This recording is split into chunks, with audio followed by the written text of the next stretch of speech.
In the heart of New York, a collision in the golden haze of autumn sets two lives on a course they never expected. Beneath the city's glittering lights, tension sparks anger, masking curiosity and disdain, hiding something deeper. Every encounter pulls them closer, each silence charged with questions that words cannot yet hold. The city hums with restless energy, as if it already knows what they refuse to admit. And just as the line between chance and destiny begins to blur, the screen fades to black. Part 1. Encounter in Central Park. Under the fading glow of an autumn afternoon, the city seemed to breathe a little slower, as if New York itself was exhaling with the rustle of golden leaves drifting across Central Park. The air was crisp, filled with the scent of roasted chestnuts from a vendor nearby and the distant sound of a saxophone echoing faintly along the pathways. Among the winding trails and glistening ponds, life moved at its usual hurried pace. But within that rush lay a quiet moment, waiting to unfold. A moment that would shift the balance of two strangers' worlds. Ethan Miller had always walked with a steady rhythm, his steps measured, his shoulders squared, as though the weight of expectation rested invisibly there. He was the kind of young man who carried his textbooks close, his tie knotted properly even when it wasn't required, his gaze sharp and unyielding. Discipline was his armor, silence his refuge. To those who glanced at him passing through the park, he appeared as composed as the marble statues standing centuries old. Yet beneath that surface was a storm that he had never allowed to break free, a storm tethered by duty, by family, by the endless path laid out before him like concrete beneath his shoes. Lucas Rivera, on the other hand, seemed born of a different rhythm altogether. Where Ethan's presence was precise and guarded, Lucas's was unrestrained, painted in quick brushstrokes of laughter and motion. His hands were always stained faintly with charcoal dust or streaks of color, his backpack heavy not with rules and codes, but with sketch pads and loose pencils rattling softly inside. He found home not in silence, but in the noise of creation, the scratch of graphite across paper, the blur of faces in motion as he captured strangers who never knew they had become art. Central Park was his studio, its benches his easel, its wandering crowds his inspiration. It was inevitable, perhaps, that these two paths, so opposite in their design, would one day collide. And collide they did, not with quiet subtlety, but with the sharp scrape of metal against metal, the startled cry of brakes pressed too late, and the heavy thud of two bicycles tangled on a curve near the lake. The moment came suddenly, like glass shattering against stone. Ethan stumbled, his book bag sliding across the pavement, papers scattering in the breeze like startled birds. Lucas cursed under his breath, his sketchbook falling face down onto the gravel, its pages smudged and open, revealing lines of unfinished portraits now marred by dust. The world seemed to pause there, holding its breath between the sound of Ethan's frustrated exhale and the defiant glare Lucas threw back. The air trembled with irritation, the kind that comes from unexpected disruption. Ethan's heart beat faster than he wished it to, not out of fear, but from the sheer chaos invading his carefully ordered afternoon. He wanted to dismiss the stranger instantly, to chalk the moment up to carelessness and move on. Yet, as his eyes landed on the sketchbook, on the bold and confident lines drawn with reckless freedom, something inside him hesitated. Lucas bent to retrieve his book, brushing dirt away with the palm of his hand, his hair catching the last rays of sunlight in messy strands that glowed copper and gold. He muttered words Ethan couldn't hear, his posture careless, his expression sharp. There was a heat to him, a presence that felt like standing too close to a flame, daring the cold autumn air to extinguish it. And for a fleeting instant, Ethan, despite himself, felt the burn of curiosity rise within. The city resumed its rhythm quickly, footsteps echoing across the pavement, the distant chatter of tourists spilling around them, yet the space between these two strangers lingered with something unspoken. Ethan gathered his papers with steady hands, determined to restore order to the disorder, while Lucas slung his sketchbook back into his bag with a shrug that was almost a challenge. Their eyes met only briefly, but in that glance lay a tension neither was ready to name. That night, as Ethan sat by his window overlooking the crowded lights of Times Square, his mind betrayed him. He replayed the afternoon again and again, the scrape of the collision, the smudge of charcoal on paper, the glint of sunlight on disheveled hair. He scolded himself for the distraction, for allowing a careless encounter to linger when so much else demanded his attention. Yet the memory clung like the faint echo of music he could not forget, playing on in the quiet corners of his mind. Meanwhile, Lucas sat in a corner cafe not far from Broadway, steam rising from a chipped mug between his palms. His sketchbook lay open once again, but instead of the endless strangers he had drawn before, his pencil hesitated over a new image forming. Sharp eyes, a controlled posture, the faint impression of someone carrying burdens he could not name. The lines were rough, uncertain, as though Lucas himself resisted the urge to capture what had already left too vivid an imprint. He tapped the page impatiently, then closed the book, shaking his head at the thought of a face he had no reason to remember. The city around them hummed on, relentless in its movement, oblivious to the threads quietly tightening between two souls who should have remained strangers. The leaves in Central Park continued to fall, covering the paths they had, walked as though burying the evidence of what had happened there. Yet no matter how much Ethan tried to focus on his textbooks or Lucas on his unfinished art, the echo of that first collision refused to be silenced. It was the beginning neither of them had expected, and though they both turned away, their steps would circle back again. The city was patient, after all, weaving chance into inevitability. And as autumn deepened, carrying with it the weight of unspoken promises, one question lingered in the air like a whisper carried on the wind. Was that accident truly just chance? Or the start of something neither of them could escape? Part 2. Unexpected Crossroads. Beneath the marble arches of the library, where the silence felt almost sacred, two paths crossed once more as if guided by an invisible thread. Dusty light spilled through tall windows, soft as whispers, casting golden halos across rows of ancient books. The world inside was hushed, the only sounds a faint rustle of pages turning and the low hum of footsteps against polished stone floors. And there, among the shelves stacked with centuries of wisdom, Ethan saw the figure he thought he would never notice again. Lucas was bent over a sketch pad, the corner of his sleeve brushing the wooden table, the pencil in his hand moving with quick certainty. He was out of place yet perfectly at home, the kind of soul who could turn any space into an extension of his own restless spirit. Ethan's first instinct was to look away, to bury himself in the law text that awaited his discipline. But curiosity flickered like a small flame, and he found his eyes drawn back, again and again, as though the very quiet of the library pressed them toward each other. Ethan's world had always been framed by order, his father's voice echoing with expectations, his mother's gaze shadowed by dreams not her own. He carried those burdens silently, pressed between the neat lines of case studies and the relentless weight of load, obligation. Yet seeing Lucas in that quiet temple of learning unsettled him in a way he could not explain. It was as if Lucas carried a piece of freedom that Ethan himself had long forgotten, careless, unbound, almost reckless, but alive in every stroke of graphite across paper. Time in the library stretched long and unbroken, like a ribbon unraveling into stillness. When Ethan finally rose to leave, his steps echoed across the stone floor, and he told himself it was chance, nothing more. Yet chance has a way of repeating itself. Days later, under the vast sweep of the Brooklyn Bridge, the two lives touched again. The river beneath glimmered with scattered fragments of city light, each ripple a broken mirror reflecting Manhattan's restless glow.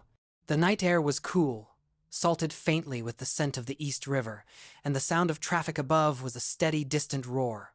Ethan leaned against the railing, the cold iron pressing through his coat, his thoughts a tangled knot of duty and silence. When he glanced sideways, he found Lucas standing only a few feet away, sketchbook open once more, his face lit by the silver of moonlight. There was something uncanny in it, the way the city kept folding their paths together. Lucas drew lines across his page with sharp, confident movements, but behind those strokes lived a history Ethan could not yet see. Lucas had grown up in a house that did not feel like home, where the silence of absence echoed louder than any argument. He had learned to depend on his own two hands, to carve out a place in a city too vast to notice him. Every drawing he made was proof that he existed, that he could leave behind marks no one else could erase. The bridge hummed with life around them, footsteps of strangers passing by, bicycle wheels clicking softly over the wooden boards, the occasional laughter drifting into the night air. Yet, in that vast current of noise, there was a stillness between them, like two stones untouched by the tide. Ethan pretended to watch the city skyline, but inside he felt the stir of something unfamiliar, a pull he tried to resist. He told himself it was only coincidence, that this presence meant nothing, yet the memory of Lucas's figure beneath the library's soft light returned to him, unshaken. Soon, coincidence became repetition, and repetition became a pattern.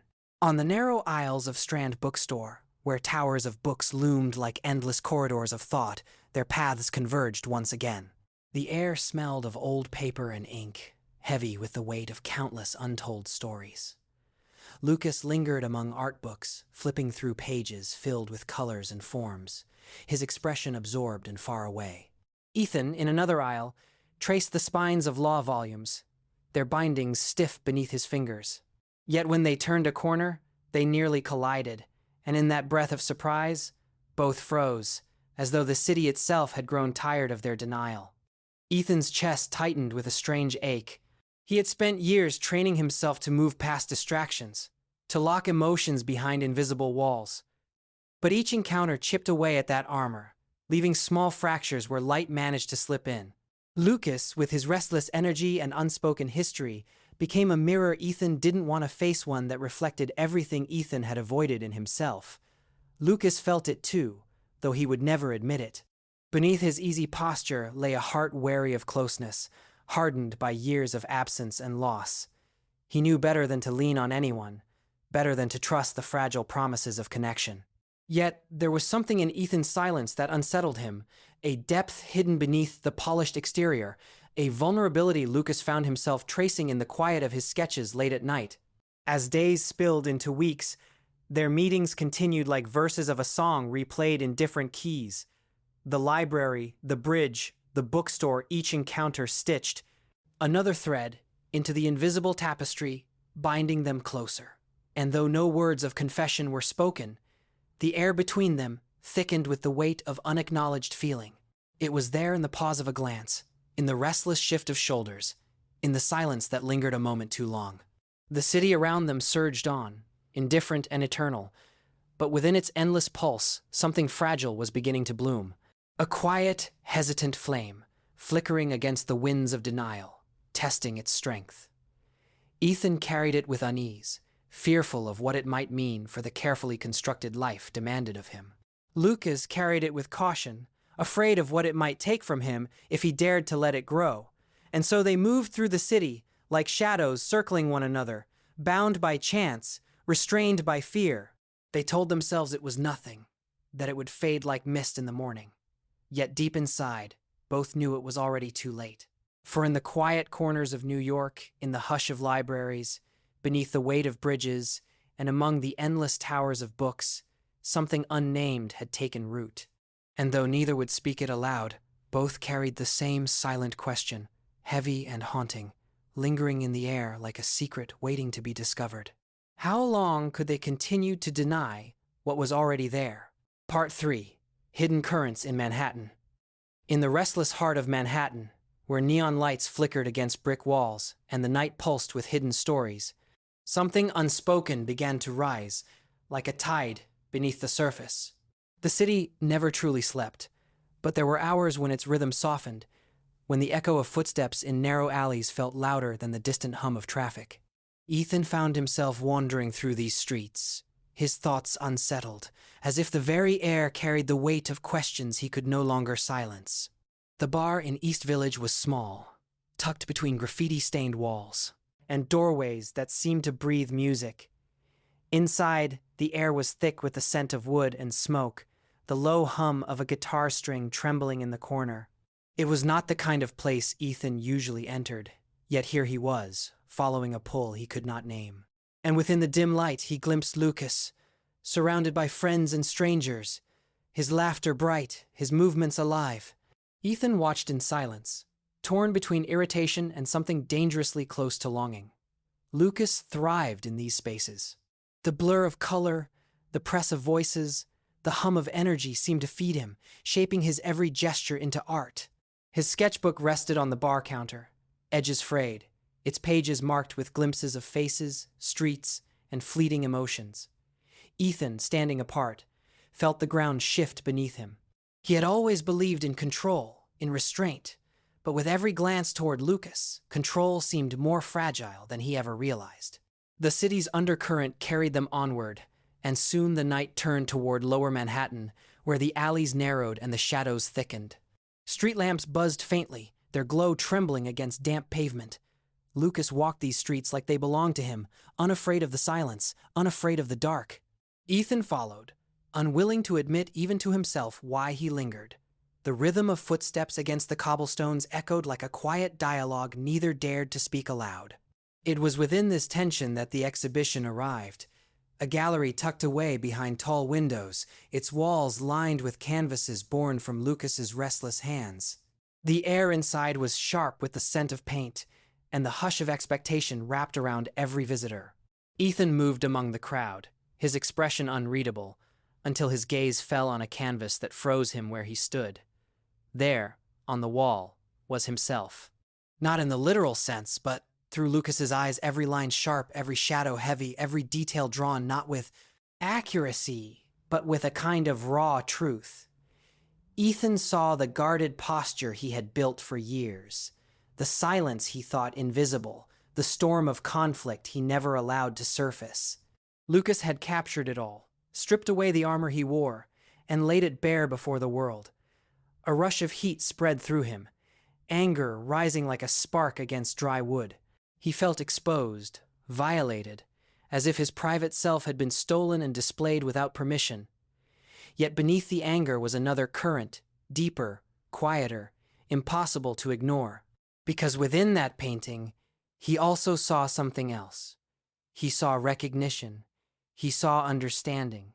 He saw himself reflected through someone who had looked too closely and dared not to look away. The noise of the gallery blurred into a distant murmur. Ethan's heartbeat thundered in his chest, the clash of fury and vulnerability rattling within him. He longed to turn away, to walk out and leave it all behind, but his eyes refused to let go of the image. It was as if Lucas had painted not what Ethan showed to the world, but what he had buried within himself. The realization was unbearable, and yet intoxicating. And then, through the haze of emotion, another presence entered the frame. Daniel Carter. He stood near Lucas with an ease that spoke of years of familiarity, his gaze following every movement with quiet devotion. Daniel was different from Ethan, warmer on the surface. His affection for Lucas worn openly like a badge rather than hidden behind walls.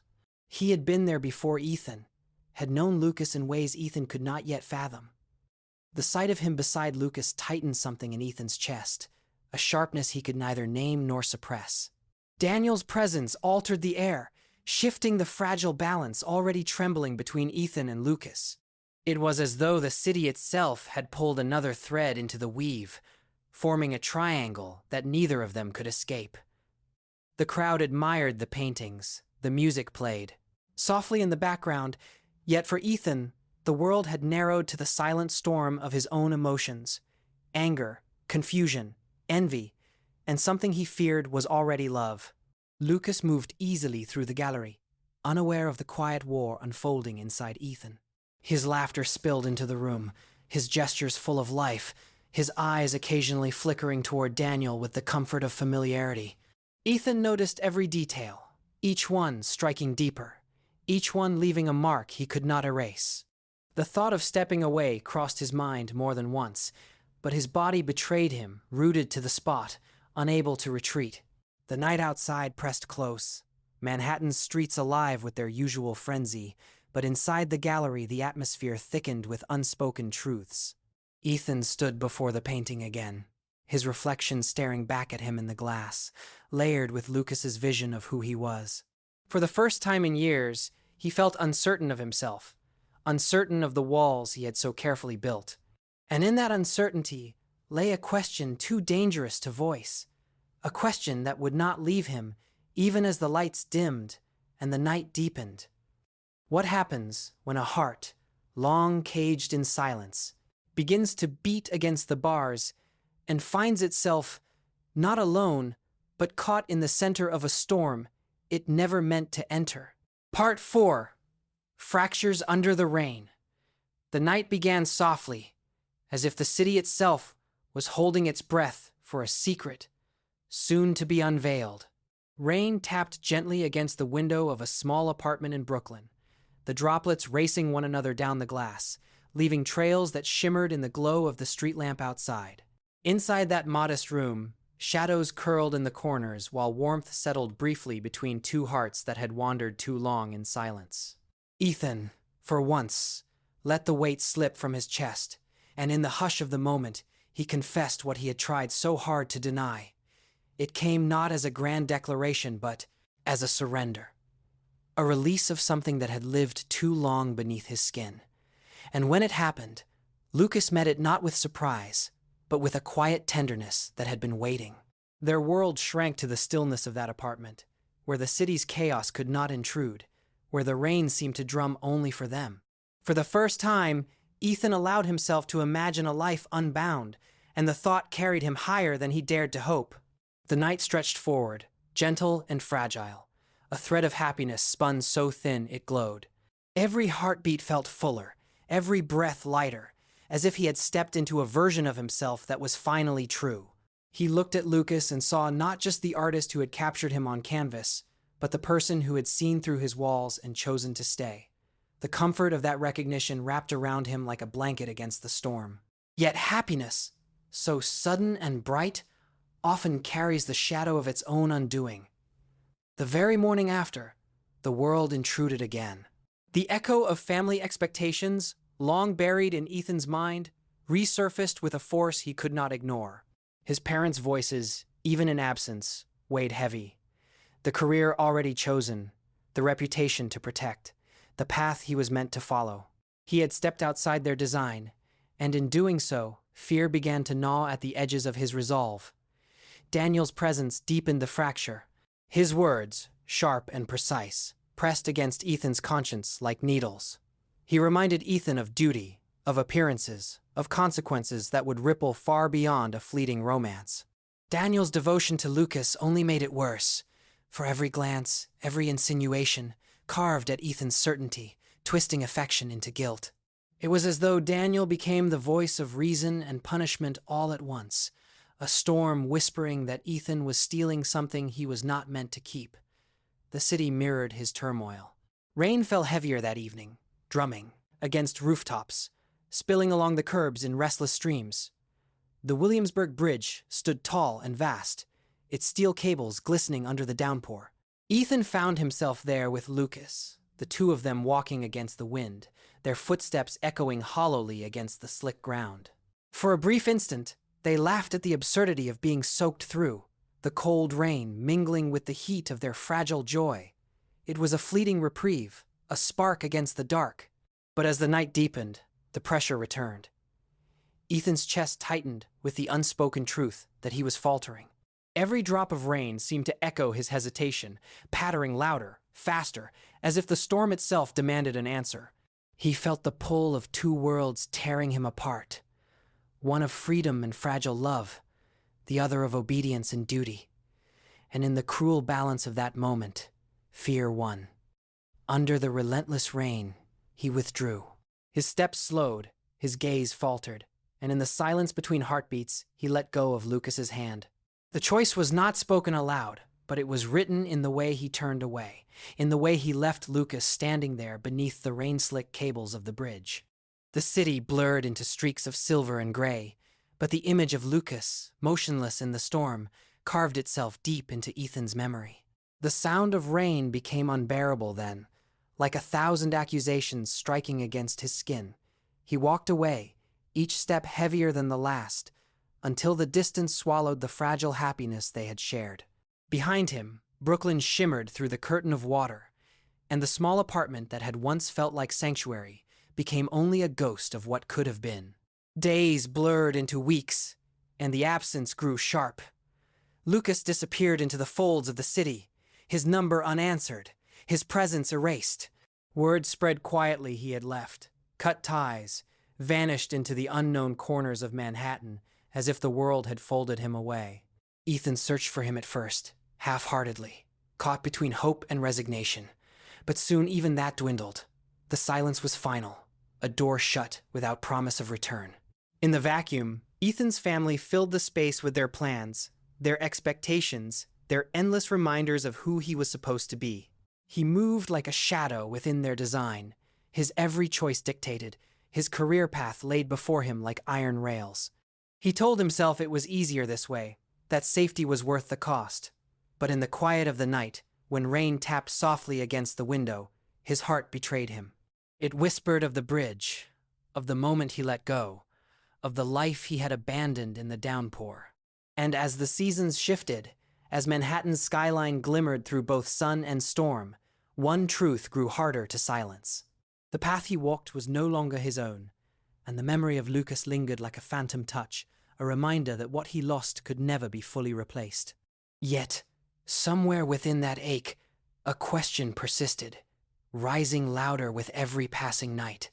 If love once slipped away in the rain, was there still a chance for it to return, or had the storm already carried it too far beyond his reach? Part 5. Decisions in the Times Square Lights. The night unfurled with a brilliance that seemed to outshine the stars themselves, as if New York had decided to pour every shard of light it owned into the heart of Times Square. Screens towered above the crowds, flashing with bursts of color, music thundered through the air, and confetti drifted like snow caught in electric wind. Beneath the glitter and chaos, thousands of voices merged into one great river of anticipation, surging toward the final countdown of the year. It was within this ocean of strangers, under the pulsing glow of neon and starlight, that two familiar paths crossed once more. Ethan stood alone at first, the cold of winter biting at his cheeks, though he barely felt it against the weight of his thoughts. Months had passed since the night on the bridge, months since he last saw the eyes that had once reflected his truest self. He had learned to move through life in silence, letting obligations dictate his days, but inside him something fragile had never stopped beating.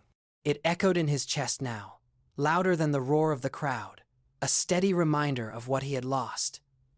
Lucas was there too, though Ethan could not see him immediately. Somewhere among the blur of faces and the swirl of laughter, he stood with a sketchbook tucked inside his worn bag, his eyes scanning the lights above as though trying to capture their brilliance before the year slipped away. Time had hardened him in some ways, softened him in others. The hurt of abandonment still lived in the curve of his expression, but alongside it was a quiet strength, the kind born of surviving storms. He no longer painted simply for survival. He painted to breathe, to heal, to continue. And then it happened. In the rush of movement, in the shifting tide of strangers pressing shoulder to shoulder, their gazes met. For a heartbeat, the noise of the city seemed to fall away, muffled as if wrapped in glass. Ethan froze, his breath caught, his heart lurching with a mixture of disbelief and longing. Lucas, equally stunned, felt the world tilt, the past flooding back in images sharp as lightning, the autumn clash in Central Park, the quiet library aisles, the rain-soaked bridge where everything unraveled. The air trembled between them, filled with things unspoken.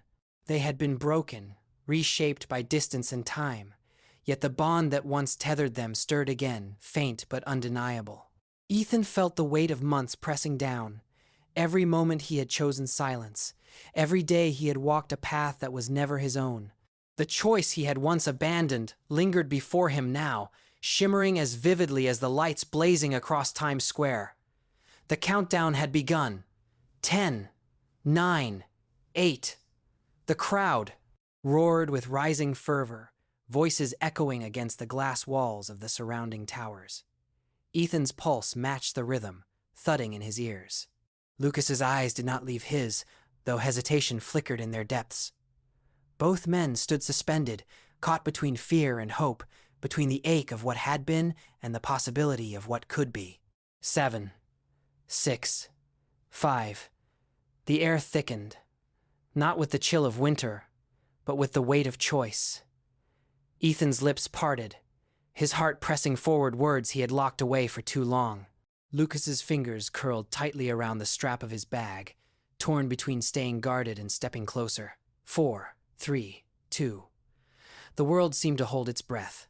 Confetti hung frozen in the beams of light. The city paused on the edge of renewal, and within that suspended instant, Ethan's voice rose above the noise, raw and unshaken. A confession poured forth, not rehearsed, not perfect, but real. It was the surrender of a man who could no longer deny the truth of his own heart. Midnight erupted.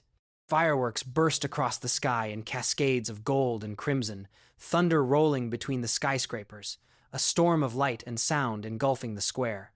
The crowd cheered, laughter and joy exploding in every direction, a chorus of beginnings.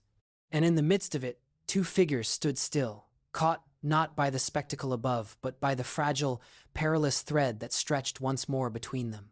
Lucas's chest tightened, his breath shallow, his eyes wet with the sting of memory and hope colliding. Ethan's gaze begged for forgiveness, for a future not yet written, for one more chance. Around them, the city celebrated, but in their silence, the question rang louder than any firework. Would they step forward into the blaze of possibility, or let it pass as one last fleeting moment, surrendered to the city that had held their youth? As the confetti swirled and the new year roared to life, the answer lingered just beyond reach, trembling in the pause between one heartbeat and the next, an open door, waiting to be chosen.